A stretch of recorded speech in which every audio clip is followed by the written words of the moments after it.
नमस्कार साथियों, आप सभी का वेलकम है कर्मा क्लासेस पे। जैसे रोज़ाना अपनी टॉप 25 रीजनिंग की क्लास होती है, इसी कड़ी में आज हम लोग देखेंगे कुछ बेहतरीन सवाल। तो ये आपके पास एक पहला क्वेश्चन है जिसमें आपसे बोला है इस क्वेश्चन मार्क के प्लेस पर क्या होगा। तो सबसे पहले आपके माइंड में आना चाहिए कि हमें इसे सॉल्व कैसे करना है। तो इसका मैं एक तरीका बता रहा हूँ, वो आप ध्यान से देखिएगा। जब भी सर्कल वाला आए तो आप हमेशा ना या तो क्लॉकवाइज देखना या फिर अपोजिट देखना। अगर मैं क्लॉकवाइज की बात करूंगा तो ये आपका होगा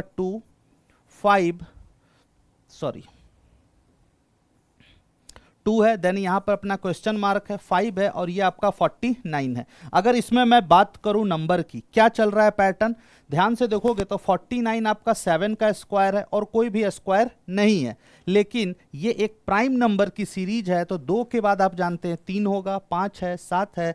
जिस तरह से 5 के बाद ये 7 का स्क्वायर है, उसी तरह से 2 के बाद ये 3 का स्क्वायर होगा। यानी कि यहाँ पर जो आंसर होगा वो आपका 9 होगा। तो ऑप्शन बी इसके लिए सही आंसर होगा। क्लियर है? तो इस बात का ध्यान रखिएगा, है ना, कैसे हमें सर्कल वाले को सॉल्व करना है। चलिए बढ़ते हैं नेक्स्ट क्वेश्चन की ओर। देखते हैं अपना नेक्स्ट सवाल क्या है। कैलेंडर का क्वेश्चन है। इसमें अपने को बोल रहा है 3 जनवरी का दिन रविवार है और 4th वेडनेसडे के बाद, है ना, कौन सा तारीख होगी। तो यहाँ पर आपको ये कॉन्सेप्ट पता होना चाहिए कि 3 दिनों बाद। इसका मतलब आपको बिल्कुल पता होना चाहिए 3 day after the 4th। English medium वाले ये ध्यान दीजिएगा इसका क्या मतलब होता है। इसी के बेसिस पे हम लोग इसको कर पाएंगे। सबसे पहले 3 जनवरी का दिन आपका संडे है, तो ये हो गया आपका 1 जनवरी, 2, 3 और ये अपना है संडे। ओके, तो वेडनेसडे कब आया होगा, तभी तो हम चौथे वेडनेसडे बता सकते हैं। 3 के बाद 4, 5, 6, संडे, ये मंडे हो गया, ये ट्यूसडे हो गया और ये आपका एक वेडनेसडे हो गया। यानी 6 तारीख को फर्स्ट वेडनेसडे आया होगा। तो सेकंड कब आएगा, इसमें 7 जोड़ देंगे तो 13 को आपका सेकंड वेडनेसडे रहा होगा। फिर मैं 7 ऐड करूंगा तो 20 को यहाँ पर आपका थर्ड वेडनेसडे रहा होगा। देन फिर 7 ऐड करूंगा तो 27 को ये अपना 4th वेडनेसडे होगा। अब यहाँ पे क्वेश्चन है चौथे बुधवार को, तो चौथा बुधवार अपना आया है 27 तारीख को, ये आपका 4th वेडनेसडे है। अब के 3 दिन बाद, तो ये हमेशा याद रखिएगा, इसमें ना सिर्फ 3 जोड़ना है और अपने को तारीख बताने की बात कर रहा है। तो 27 में 3 जोड़ेंगे 30 होगा, यानी ये आपका 30 तारीख होगा। ठीक है, यही अगर दिन रहता तो बुधवार में 3 दिन जोड़ दो। ठीक है, तो यहाँ पर क्या आएगा, बुध, गुरु, शुक्र, शनि आंसर होता है। ऐसा नहीं के बाद में बच्चे क्या करते हैं, गलत कर देते हो, 3 दिन के बाद एक एक्स्ट्रा जोड़ देते हैं। ऐसा नहीं, जब भी थर्ड बोलेगा तो सीधा के बाद यानी कि तीसरे दिन की बात हो रही है। इस बात का आप ध्यान रखिएगा। ठीक है, चलिए, तो इसका आंसर यहाँ तारीख पूछा है तो 30 आंसर होगा। क्लियर? चलो बढ़ते हैं हम लोग नेक्स्ट क्वेश्चन की ओर। देखते हैं हमारा अगला सवाल क्या है। सीरीज पैटर्न का ये क्वेश्चन है। ये टोटली डिपेंड करेगा आपके ऑब्जर्वेशन पे, किस तरह से आप क्वेश्चन को देख पा रहे हो। तो जब भी सीरीज वाला दिया रहे तो इसमें आपको ना एक 1-2 कॉम्बिनेशन अप्लाई करना होगा। ये कैसे पता चल रहा है, तो देखिए कि फर्स्ट सेकंड में कुछ सेम एलिमेंट आपको दिख रहे हैं, सेकंड थर्ड में बिल्कुल अलग है। ठीक है, इस तरह से, यानी कि ये जो सीरीज चल रही है ना, इसमें आपको 1-2 सीरीज का कॉम्बिनेशन बनेगा। 1-2 सीरीज क्या होता है, जैसे देखिए फर्स्ट और ये आपका है सेकंड, इसमें क्या हो रहा है, ये जेड वाला जो है ये बढ़ रहा है और यहाँ पर आ गया और एक नया एलिमेंट आ रहा है, ये 1 है और ये आपका हो गया 2। तो फिर यहाँ पर ये 1 और ये आपका 2 होगा। इन दोनों के बीच का कॉम्बिनेशन क्या होगा, देखो स्टार, ये आपका आगे बढ़ के यहाँ पर आ रहा है और ठीक उसके पीछे कोई एक न्यू एलिमेंट आ रही है। तो नेक्स्ट इन दोनों की अगर 1-2 कॉम्बिनेशन लगाऊंगा तो सबसे पहले तो आप जानते हो कि यहाँ पर ये आपका क्रॉस होगा और ये जो स्क्वायर शेप है वो नीचे आ जाएगी। तो ऐसा होना चाहिए सभी में। तो अगर मैं बात करूं यहाँ पर कहाँ पे हो रहा है, तो सभी में हो रहा है। देखो ए वाले प्लेस पर नहीं है, तो ए ऑप्शन तो आपका नहीं होगा। ऑब्जर्वेशन करने पे एक ध्यान से देखिएगा, हमेशा इसके पीछे ना एक न्यू एलिमेंट आ रहा है। देखो फर्स्ट सेकंड वाले में देखो एक न्यू आया इक्वल टू, तो सेम यहाँ पर भी क्या आएगा, एक न्यू आएगा। कुछ भी आएगा, जो भी आएगा यहाँ पर एक नया आएगा। अब कैसे पता चलेगा? तो इन तीनों में यहाँ पर तो कोई भी नहीं है, तो ये आपका ऑप्शन ऐसे ही रॉन्ग है। एस और जेड में क्या होगा? जेड ऑलरेडी क्वेश्चन में आया हुआ है, तो बचा कौन? ये वाला तो आपका नहीं होगा, बचता है यहाँ पर एस। तो इसका जो परफेक्ट आंसर होगा, जो मैच करेगा, वो एस होगा, यानी कि ऑप्शन सी इसके लिए सही आंसर होगा। समझ गए ये? हाँ, ऑप्शन सी यहाँ पर सही होगा। 1-2 कॉम्बिनेशन का ध्यान रखना है। डिज़ाइन कुछ भी हो, कॉन्सेप्ट आप इसी तरह से अप्लाई करोगे तो बन जाएगा। बढ़ते हैं दोस्तों नेक्स्ट क्वेश्चन की ओर। चलिए, मिरर इमेज का है, ये आप लोग सही कर लोगे, ये किसी का गलत नहीं होगा। मिरर इमेज के क्वेश्चन की अगर मैं बात करूं, इसमें क्या हो रहा है? देखिए, 2 सर्कल है। अब एक चीज़ तो क्लियर है, आगे है और एक पीछे है। तो पहले वाले में ये पीछे हो जाएगा और ये बाद है, तो इसमें आपका आगे हो जाएगा। कुछ इस तरह का कॉम्बिनेशन बनेगा, यानी कि पीछे और आगे, ये दोनों इक्वल टू कलर है, तो ये तो आपके आंसर नहीं होंगे। ठीक है, यहाँ भी देखो ये साइन गलत है, पीछे होगा, यहाँ पर आगे दे दिया है, तो ये भी आपका गलत है। पीछे आगे सब सही है, लेकिन यहाँ पर आपका @ नहीं है, तो ये भी आपका रॉन्ग हो गया। एक आंसर सिर्फ आपका ऑप्शन फर्स्ट, ये वाला ए। तो इस तरह से यहाँ पर ये इसका, ठीक है, बन जाएगा उल्टा, है ना। तो यहाँ पर आपका ए वाला यानी ऑप्शन फर्स्ट बिल्कुल इसका सही होगा। क्लियर है? एरो वगैरह तो खैर ठीक है, वो तो आप बना लोगे, इतना ज़्यादा डिटेल भी करने की ज़रूरत नहीं है। बाकी सारी चीज़ें आप अच्छे से समझ रहे हैं। ठीक है बेटा, तो यहाँ कहीं कोई दिक्कत आपको नहीं होगा, इतना ज़्यादा डिटेल अपने को करने की ज़रूरत नहीं है। 1-2 ऑप्शन देखो, आंसर करो, आगे बढ़ो। नेक्स्ट, रैंकिंग का सवाल है। क्या होगा? टोटल नंबर ऑफ इंटरचेंजिंग का क्वेश्चन है, यानी इंटरचेंज हो जाता है। सबसे पहले है in a row A is 11th position from left. ठीक है, ए आपका हो गया, ए 11th है लेफ्ट से, और बी का पोजीशन है राइट से, है ना। B is 10th from left, ये 10th हो गया। अब दोनों इंटरचेंज करेगा तो प्लेस दोनों की चेंज हो गई, और ये लेफ्ट से क्वेश्चन के अकॉर्डिंग है interchange a is 18th from the left, ये आपका 18th हो जाता है। How many person are there, total कितने हैं? तो जब भी एक प्लेस पे 2 प्लेस वैल्यू चेंज हो तो कुछ नहीं करना है, इन दोनों को ऐड कर लेना है। तो ये आपका 10 हो गया, इधर आपका 18 हो गया, दोनों को ऐड करके एक माइनस कर लो, तो ये आपका हो जाएगा 27। Option C will be the correct answer. ठीक है, माइनस क्यों किए? क्योंकि ये दोनों ही आपका क्या एक ही प्लेस पर, तो 2 बार एक नाम को काउंट नहीं करेंगे, एक अपने को क्या करना है, उसमें माइनस करना है। तो ये आपका क्लियर हो गया होगा। ठीक है, 27 इसका सही आंसर है। ओके, चलिए नेक्स्ट क्वेश्चन की ओर बढ़ते हैं, देखते हैं हमारा अगला सवाल क्या है। देखिए, क्वेश्चन मार्क के प्लेस पर क्या है, ये क्वेश्चन बहुत ही बच्चों को प्रॉब्लम करती है। क्या अप्रोच होना चाहिए? तो जब भी इस तरह का सवाल आए तो सबसे पहले ये देखो क्वेश्चन मार्क कहाँ है। क्वेश्चन मार्क यहाँ पे है, यानी, और ध्यान से देखिए, बीच में 8 है और यहाँ पे क्या है, 24 है। तो इन तीनों में कुछ तो किया होगा। 24, 18, 14 ये सब पास की नंबर है, कोई ज़्यादा बड़ा है नहीं। तो ज़्यादा बड़ा मतलब कुछ एडिशन सब्ट्रैक्शन हुआ होगा। यहाँ से तो ये क्लियर है, इन सभी को ऐड करूँगा, 32, 8, 40, 24 के पास नहीं जा रहा है। तो क्या होगा, अगर इन दोनों को माइनस कर देता हूँ मैं, ठीक है, 24 में से 14 में से 8 जाएगा, तो यहाँ कितना बचेगा, माइनस करने पर आपका 6 आ रहा है। उसमें अगर इस 18 को मैं ऐड कर लूँ तो ये बीच वाला आपका आ गया। क्लियर है? सेम इसी तरह से 2 को माइनस करूँगा, 0 होगा। 0 में आपका इस ऐड, तो ये आपका 8 आ जाएगा, तो बिल्कुल सही है। सेम यही 12 - 4 यानी कि 8 हो जाएगा, और उसमें इस 10 को ऐड करूँगा तो यहाँ पर आपका 18 होगा इस क्वेश्चन मार्क के प्लेस पर। ठीक है, तो 18 यानी कि ऑप्शन डी इसके लिए सही आंसर होने वाला है। ठीक है, ऑप्शन डी यहाँ पर आपका सही हो जाएगा। ठीक है, चलिए नेक्स्ट,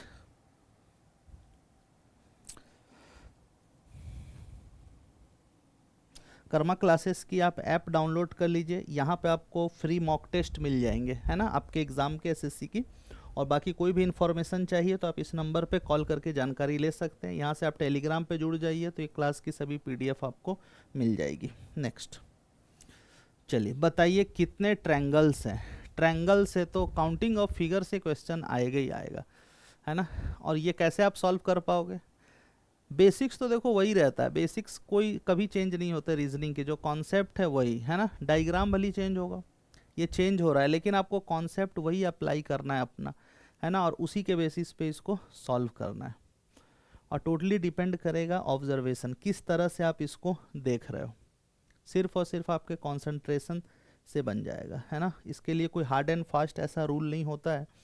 यहाँ पर एक बेसिक जो अप्लाई होता है ट्रायंगल के लिए, ये आपको पता होगा। 1 2 जब भी इस तरह करा है तो इन दोनों को जोड़ देते हैं तो कितना आ जाता है 3, 1 2 सिंगल और ये 2 मिलके 3। तो यहाँ पे इसको अप्लाई करते हैं तो ये बेसिक आपको कहाँ कहाँ दिख रहा है, देखो ये ट्रायंगल एक लाइन, यानी इसमें तो 3 बनेगा, ये नीचे गया और इसको कंप्लीट करके ये बड़ा सा ट्रायंगल बनेगा, तो यहाँ भी आपके 3 बन रहे। ओके, सेम कंडीशन इसमें भी अप्लाई होगी, दोनों ही तरफ सेम है तो इन दोनों में भी 3 3 बन गए, ये लाइन कंप्लीट। तो यहाँ तक तो हो गया। अब कुछ सिमिलरिटी है क्या, तो बीच वाले में भी सेम यही सिमिलरिटी है इस तरह का, तो इसमें भी आपके 3 बन रहे हैं और ये कंप्लीट होगा यहाँ से यहाँ तक, तो इसमें भी आपके कितने बन रहे हैं 3, यानी अभी तक आपके 18 ट्रायंगल तो बन चुके हैं। और कुछ डिफरेंस दिख रहा है क्या? अगर इसकी बात करूँ मैं सिंगल तो ये 19 हो गया, ये वाले की बात करूँ मैं तो ये आपका 20 हो गया, 20 तक तो हो गए हैं। अब क्या हो रहा है, अब मर्जिंग करने पे, मर्ज करने पे अगर मैं बोलूँ तो ये ऊपर नीचे ये दोनों आपका इसमें मर्ज हो जाएगा, ठीक है।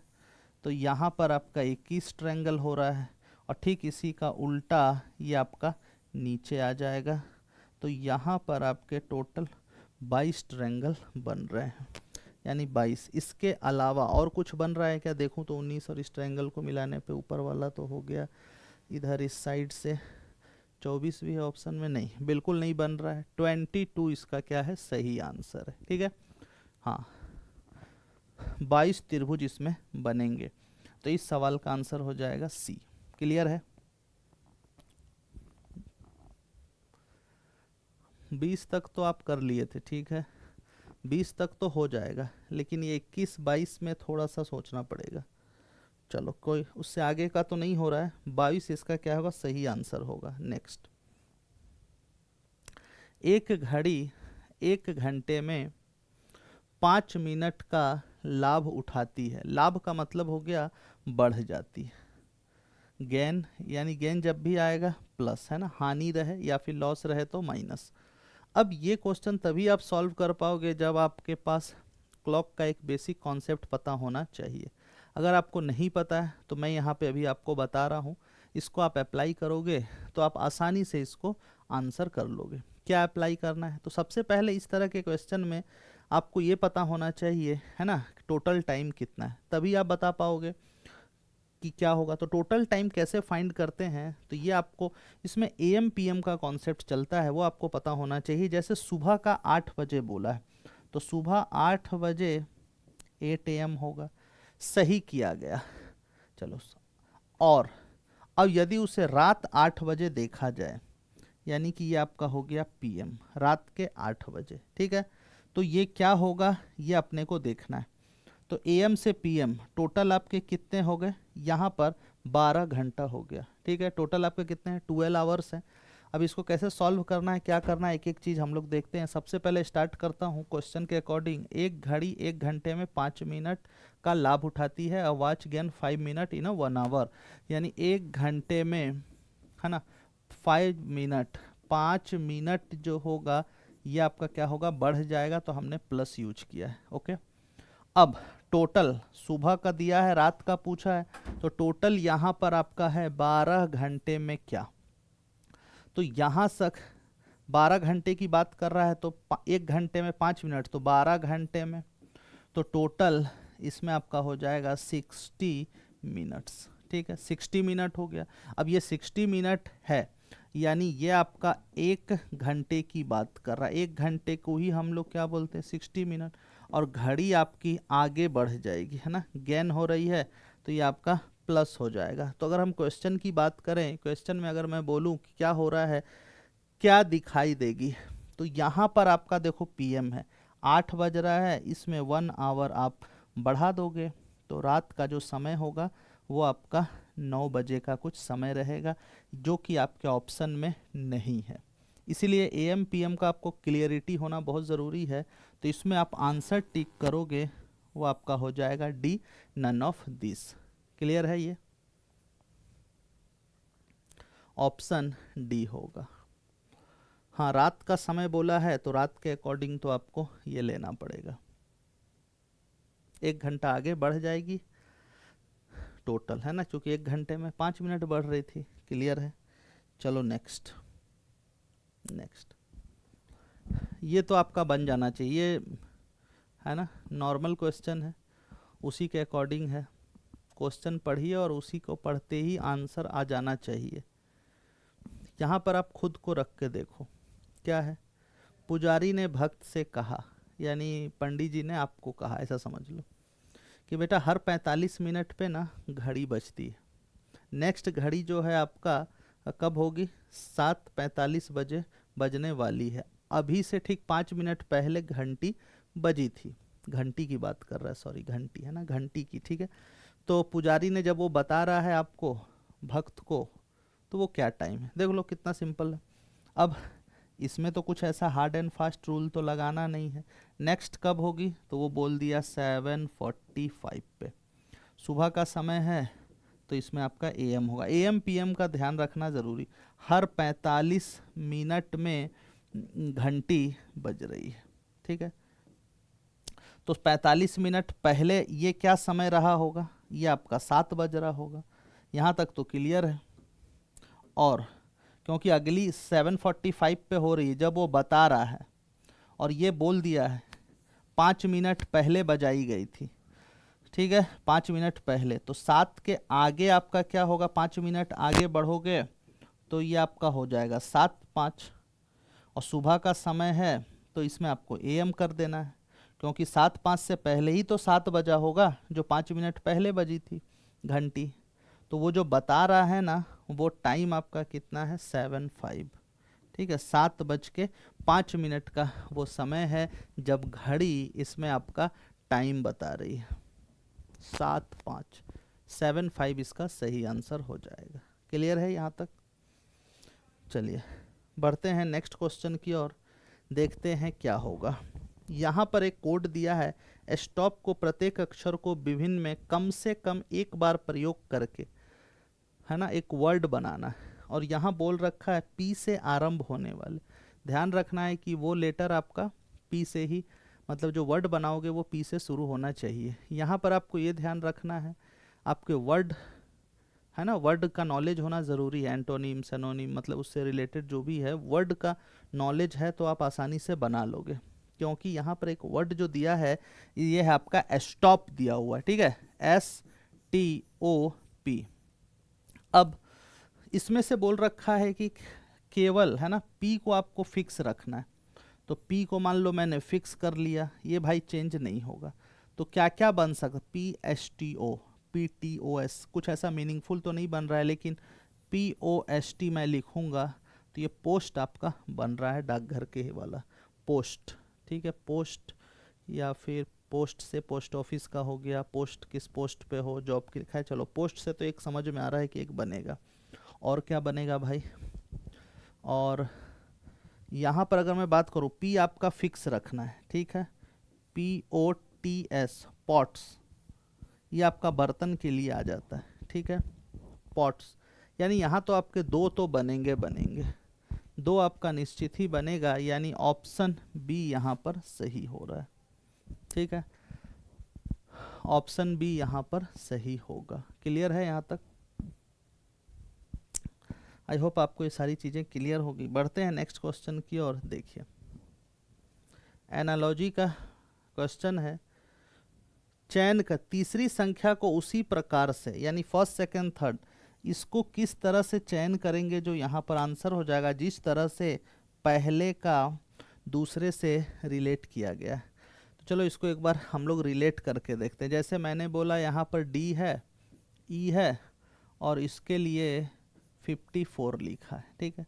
आपको कुछ तो दिख रहा होगा उसके अकॉर्डिंग, और ऑप्शन भी मैच होना चाहिए। ऐसा नहीं कि आप कोई भी लॉजिक लगाओ और वो मैच हो जाए। जैसे मैं यहाँ बोलूँ, ठीक है, डी आपका 4 होता है, ई आपका 5 होता है, ठीक। इन दोनों को यहाँ पर क्रॉस करके लिखा गया है, तो ये आप 54 बोल सकते हो, तो ठीक। आई का कितना होगा 9 और एफ का क्या होगा 6, तो ये दोनों क्रॉस हो जाएंगे, तो आप क्या बोलोगे यहाँ पर 96 होना चाहिए, लेकिन ऑप्शन में 96 नहीं है क्या, नहीं है। तो फिर यही मैं आपको सिखाना चाह रहा हूँ, जब इस तरह के क्वेश्चन आए तो इस तरह की जल्दबाजी आपको नहीं करनी है, ऑप्शन के अकॉर्डिंग भी अपने को चलना रहेगा। तो फिर कैसे ला सकते हैं, और तरीका देखो, हर तरीके से आपको सोचना पड़ेगा। तो देखिए, जैसा कि आप सभी जानते हैं ये 4 है, ये आपका क्या है 5 है, ठीक है। ई का अपोजिट आपका कितना होता है, वी होता है, ठीक है। डी का अपोजिट क्या होता है, डब्लू। वी को हम लोग 22 लिखते हैं और डब्लू आपका होता है 23। क्या 23-22 को 54 लिखा जा सकता है? तो यहाँ पर आप ध्यान से देखिए, अगर इन दोनों को जोड़ दूंगा तो ये 4 हो जाएगा, इन दोनों को जोड़ दूंगा तो 5 हो जाएगा। इसके अकॉर्डिंग इसको लिख सकते हैं, जो कि यहाँ पर एक लॉजिक मैच हो रहा है। इसी कॉन्सेप्ट को इसमें लगाते हैं। एफ ये आपका 6 है, ये आपका 9 है, तो आई का अपोजिट क्या होगा, आर। आर का मतलब होता है 18, तो 1 और 8 को ऐड करेंगे 9, यानी लास्ट में 9 तो आना चाहिए। तो लास्ट 9 आपका सिर्फ एक ही ऑप्शन में है, तो आप इसको टिक कर दोगे, यानी कि 39 will be the correct answer. अब देख लो इसको, एफ का अपोजिट क्या होगा, यू। यू का प्लेस वैल्यू होती है 21, 2 और 1 3, बस हो गया। 39 यहाँ पर आपका सही आंसर होगा, जो कि आपने ऑलरेडी बता रखा, ठीक है। ऑप्शन बी यहाँ पर आपका सही होने वाला है। देखो, क्लास करने का यही तो फ़ायदा मिलता है, यहाँ से आप नई नई चीज़ें सीखते हो, जिसका अप्लाई आप नेक्स्ट सेट में करो। क्वेश्चन का पैटर्न तो वही रहता है ना। एसएससी का क्या है ना, टोटल केवल 40 टॉपिक्स है, या टाइप बोल लो, उसी से ही वो 25 सवाल बनाता है। तो क्या एनालॉजी का आएगा फिक्स है, बस उसमें वेराइटी चेंज करेगा। तो अब आपके प्रैक्टिस पे डिपेंड करेगा कि आप कितने जल्दी इस क्वेश्चन को क्लिक कर पा रहे हो। इस वजह से ये प्रैक्टिस क्लास आपके लिए बहुत ही इंपॉर्टेंट हो जाती है, मॉक टेस्ट वाली। देखिए नेक्स्ट सीरीज का है। सीरीज में क्या होगा ये अपने को बताना है। तो सीरीज के क्वेश्चन में हम कैसे आंसर करेंगे, क्या अप्रोच होना चाहिए, पहले तो नंबर के साथ आप रिलेट करो। देखो, कुछ देख पा रहे हो क्या, इसमें एक चीज़ तो दिख रहा है, जैसे 23 है तो ये आपका 5 का क्यूब होता है 125 -2। इसी तरह से यहाँ बोल सकता हूँ 7 का क्यूब -2, यानी कि 343 होता है, 2 घटेगा 341। सेम यहाँ पर ये भी आपका 3 का क्यूब है, 27 है -2 तो 25। ये तो आपको एक सीरीज समझ में आ गया। अगला क्या होगा, तो आप बोलोगे सर ये तो आपका 9 का क्यूब हो जाएगा, ठीक है। तो यानी कि और उसमें से माइनस हम लोग 2 कर देंगे, ठीक। 9 का क्यूब माइनस का यहाँ पर आपको 2 करना है।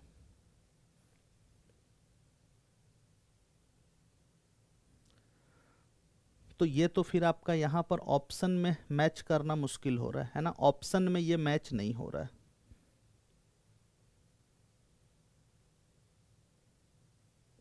ऑप्शन में कोई मैच नहीं किया, तो फिर ये क्या चल रहा है,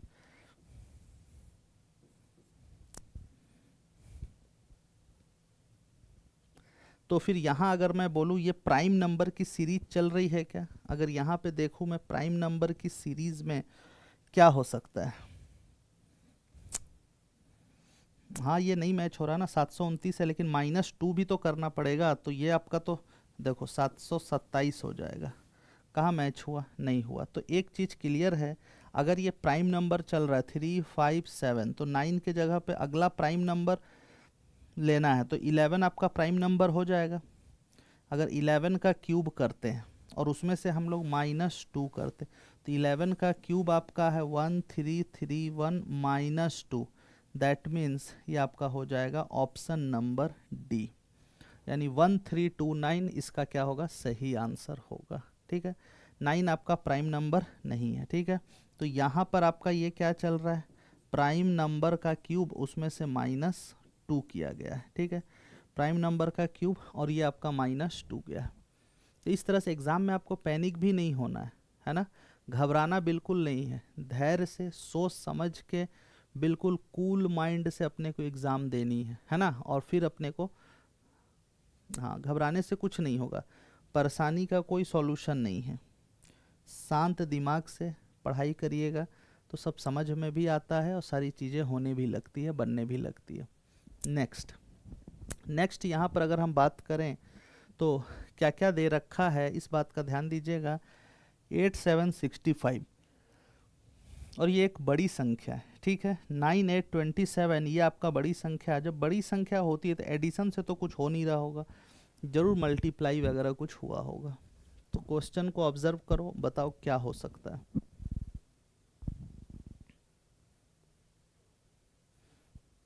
जरूरी है आंसर करना। देखिए, थोड़ा सा टाइम है, जब आप क्लास को देखो तो थोड़ा सा ज़रूर टाइम दिया करो और ख़ुद से सॉल्व करने की पहले कोशिश करिए। जैसे 8 और 7 है, अगर इसकी मैं बात करता हूँ 8 7 की, मल्टीप्लाई कर लूँगा तो ये कितना आ गया 56। अब यहाँ पर क्या होगा, इन दोनों को ना इंटरचेंज कर दूंगा तो एक 65 आ रहा है। एक लॉजिक तो समझ में आया। सेम इन दोनों में अगर मल्टीप्लाई करो 72, दोनों का इंटरचेंज 27, तो ये आपका सही है।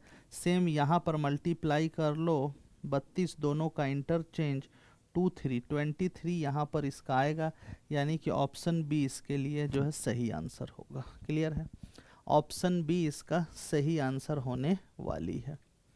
हाँ, नेक्स्ट, ये सब आपके मेहनत पे डिपेंड करेगा, कितने अच्छे से आप क्वेश्चन को सॉल्व कर पा रहे हो, कितना ज़्यादा आपने स्टडी में टाइम दिया है, कितने ज़्यादा वैरायटी के क्वेश्चंस की आपने प्रैक्टिस कर रखी है। ठीक है, सिलेबस बहुत ही लिमिटेड होता है। ठीक है, सिलेबस को पढ़ लो तो उससे आइडिया मिल जाता है, क्वेश्चन की वैरायटी जब आए तो आप उसको आराम से डील कर लोगे, अच्छे से सॉल्व कर लोगे। चलिए नेक्स्ट क्या आएगा यहाँ पर। इन सबों को ध्यान से देखा जाए तो 3 कंडीशंस दी हुई है। अब उसके अकॉर्डिंग बताना है कि कृषक नहीं है, पहले ही बोल दिया है फार्मर नहीं है, नॉट फार्मर। तो फार्मर वाले में आपके जितने भी नंबर हैं 4 3 5 7 ये सब तो नहीं होगा, तो यानी कि 3 वाला भी नहीं होगा, 4 भी नहीं होगा, ये तो बाहर हो गया, 5 7 तो है नहीं। 1 और 2 में देख लेते हैं, तो 1 वाला आपका सिर्फ और सिर्फ भारतीय में है, तो ये भी नहीं होगा, क्योंकि अपने को भारतीय और नाटककार है। ठीक है, ये बताना था, भारतीय जो नाटककार है वो सिर्फ आपका 2 है, जो इस नाटक वाले में भी आ रहा है और इस भारतीय वाले में भी आ रहा है। तो ऑप्शन 2 इसका परफेक्ट आंसर हो जाएगा।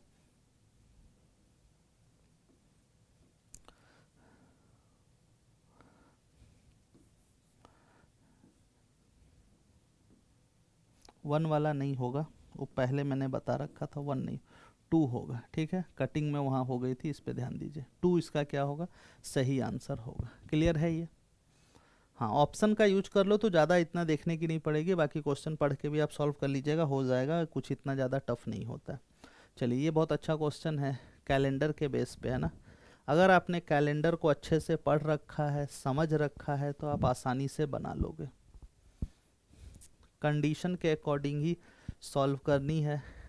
डेट, मंथ, ईयर, ये सारी चीज़ें ऑलरेडी अपने पास गिवन है। डेट मंथ ईयर है, लेकिन यहाँ कंडीशन क्या है कि ये सभी ना एक अब बहुत ही अच्छी कि यूनिक मैथमेटिकल प्रॉपर्टी अप्लाई किया गया है। अब ये प्रॉपर्टी क्या होगा, यूनिक मैथमेटिकल प्रॉपर्टी की बात करें तो आपके माइंड में आना चाहिए कि स्क्वायर हो सकता है, क्यूब हो सकता है, एडिशन सब्ट्रैक्शन, इस तरह का कुछ लॉजिक लगा होगा, हिंट्स दे दिया। और अपने को बोलता है कि बताओ इंडिपेंडेंस डे का कौन सा ईयर होगा एमॉन्ग द फॉलोइंग, इन सबों के बीच रूल अप्लाई करने पर क्या होगा। क्या लग रहा है, 15 16 17 18 क्या हो सकता है।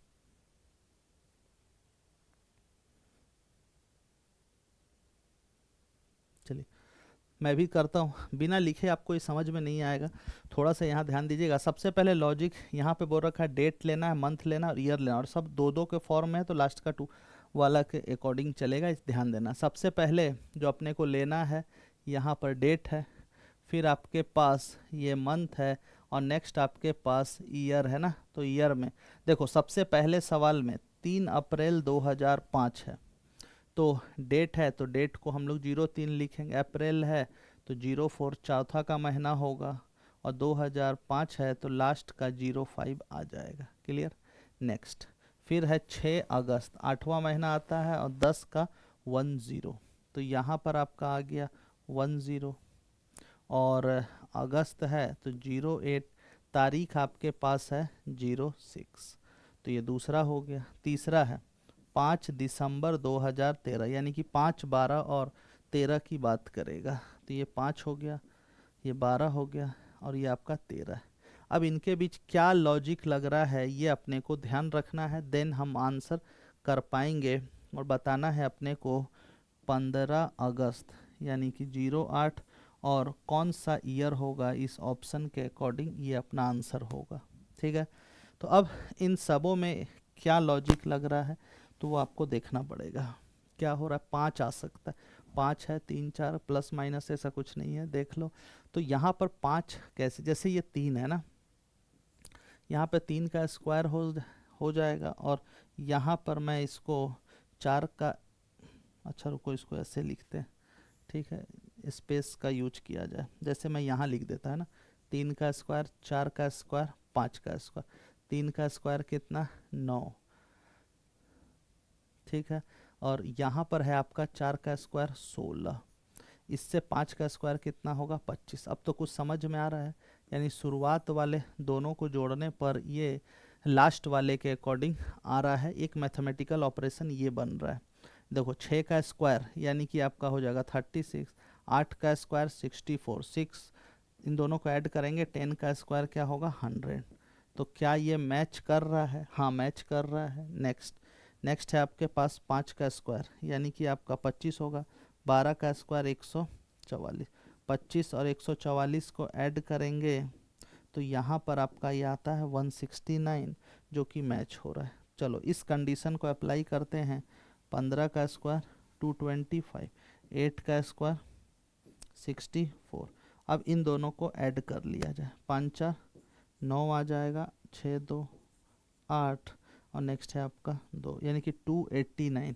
289 17 का स्क्वायर होता है, और 17 को ही हम लोग 2017 लिख सकते हैं, यानी कि ऑप्शन सी इसका सही आंसर होगा। ठीक है, ऑप्शन सी यहाँ पर आपका बिल्कुल सही आंसर है।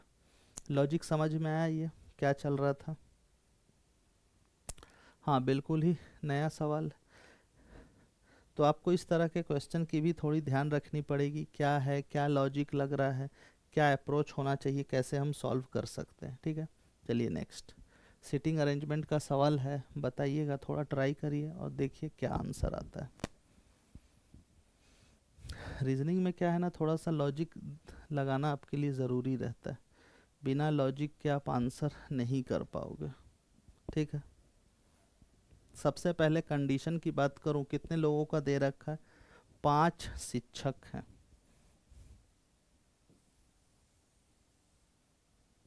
एक 2 3 4, मान लो इधर 5, सभी लोग केंद्र की ओर देख रहे हैं। कंडीशन से चलते हैं आगे।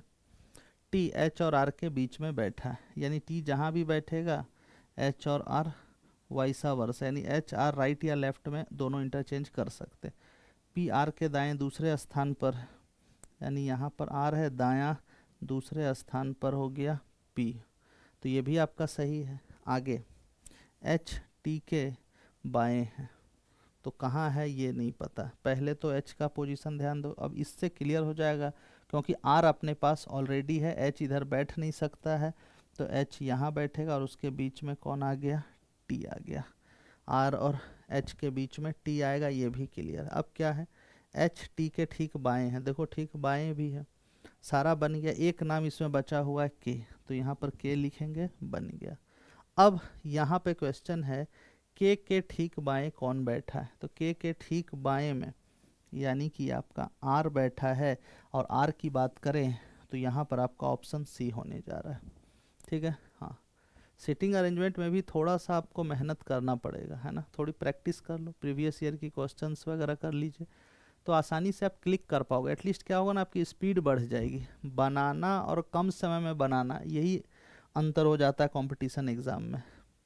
आता तो सबको बहुत कुछ है, लेकिन एग्ज़ाम क्रैक नहीं हो पाता, है ना। तो टाइम के अकॉर्डिंग, उस प्रेशर में, उस सिचुएशन को हैंडल करते हुए आपको सॉल्व करना है, तभी तो आप अच्छे से कर पाओगे। नेक्स्ट, यहाँ पर बताना है इस डाइस में क्या होगा।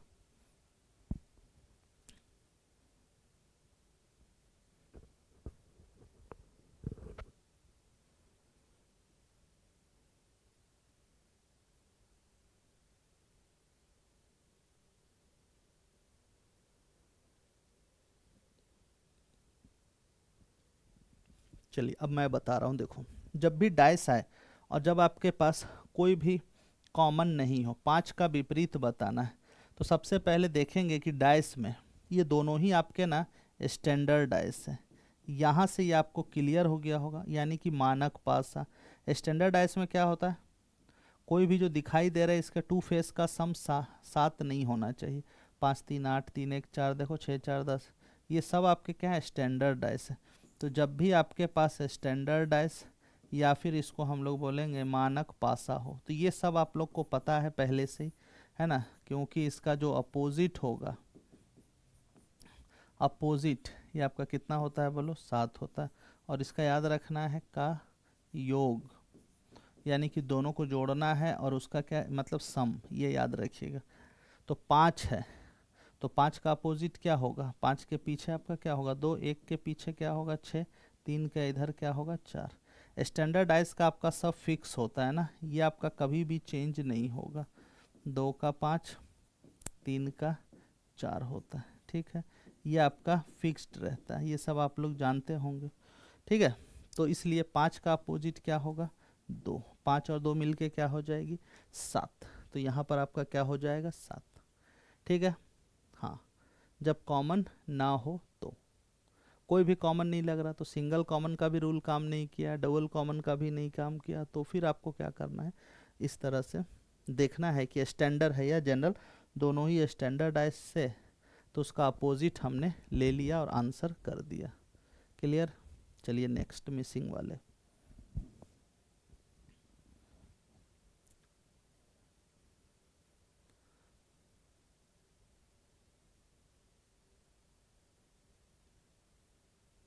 हाँ, लॉजिक डेवलप होगा तभी बनेगा, अदरवाइज नहीं। जैसे देखो 40 है ना, पहले ऑब्जर्व कैसे करेंगे, तो ये आप लोग, ठीक है, रो कॉलम वाले कॉन्सेप्ट तो देखना है। इस तरह से तो कहीं भी 7 21 25 है ना, एडिशन से तब तो नहीं हो रहा, मल्टीप्लाई करेंगे तो उतना होगा नहीं, क्योंकि नंबर पास का है। इन सबों में ऑब्जर्व करो क्या हो रहा है, 98 है, 148, इस तरह से किस तरह से कर सकते हैं। अगर मैं 7 में से 49 को माइनस कर दूं, तो ये आपका कितना बचेगा 42, 42 में इस 98 को ऐड करूंगा तो 100 140 आ रहा है। लेकिन रुक जाओ, आगे भी आना चाहिए नहीं, वो भी चेक करेंगे, है ना। इन दोनों को माइनस करो तो ये आपका आ जाएगा 420, ओके, माइनस करने पे, और 420 को इसमें ऐड कर लो, तो ये आपका हो गया 2 8 2 10, बिल्कुल सही है ना, 1302 आ रहा है। तो ये तो एक क्लियरिटी मिल गई आपको कि हाँ इस तरह से इसको बनाया जा सकता है। अगला क्या है, इसमें से आप 15 माइनस कर लेंगे, तो ये आपका हो गया 210, ठीक है, 210 और प्लस ये आपका हो गया 400, 400 600 50 10 60, यानी कि यहाँ पर आपका 660 का कॉन्सेप्ट बना हुआ है, ठीक है। 660 यहाँ पर आपका आएगा और इसको अपने को देखना है और फिर बताना। समझ में आ रहा है। देखो इस क्लास का अपना करने का मेन मतलब यही है कि जो भी आपकी अपकमिंग एग्ज़ाम है उसमें किस तरह के प्रश्न आपको देखने को मिलेगा, उसका रूबरू हो लो, एक आइडिया मिल जाएगा, एक अप्रोच समझ में आ जाएगा, आपको अपना लेवल समझ में आ जाएगा, आपको कहाँ किस टॉपिक पे वीकनेस आ रही है, कहाँ प्रॉब्लम हो रही है, कहाँ के क्वेश्चन को आप जल्दी नहीं सॉल्व कर पा रहे हो। तो ये सारा आइडिया आपको मॉक टेस्ट से, सेट प्रैक्टिस से ही मिलती है। रीजनिंग के अलावा जो भी आपकी मैथ है, इंग्लिश है, जीके जीएस है, सभी की आपको इसी तरह से प्रैक्टिस करनी है, तो आपकी तैयारी बहुत ही अच्छी हो जाएगी। चलिए और जब भी आप कर्मा क्लासेस के एप्लीकेशन को आप डाउनलोड कर लो, वहाँ पे आपको मॉक टेस्ट देने को मिल जाएगा। प्ले स्टोर से देखोगे तो, है ना। ये टेलीग्राम पे जुड़ जाइए, वहाँ पे आपको बहुत सारे शॉर्ट्स वगैरह मिलेंगे जो आप सेकंडों में सीख सकते हो क्वेश्चंस, है ना। और टेलीग्राम पे आपको पीडीएफ मिल जाएगी। और भी कुछ इंक्वायरी चाहिए तो आप इस नंबर पे कॉल करके जानकारी ले सकते हैं। और ठीक है, तो बस आज के लिए इतना ही था। थैंक यू सो मच आप सभी का बने रहने के लिए, और मिलते हैं नेक्स्ट क्लास में कुछ और बेहतरीन सवालों के साथ। बट हाँ, आपको अपनी कुछ सुझाव या अपना कुछ फीडबैक या कुछ भी देना है क्लास के रिगार्डिंग, कुछ बताना है, तो आप कमेंट में रिप्लाई कर सकते हैं। ठीक है, चलिए, थैंक यू सो मच।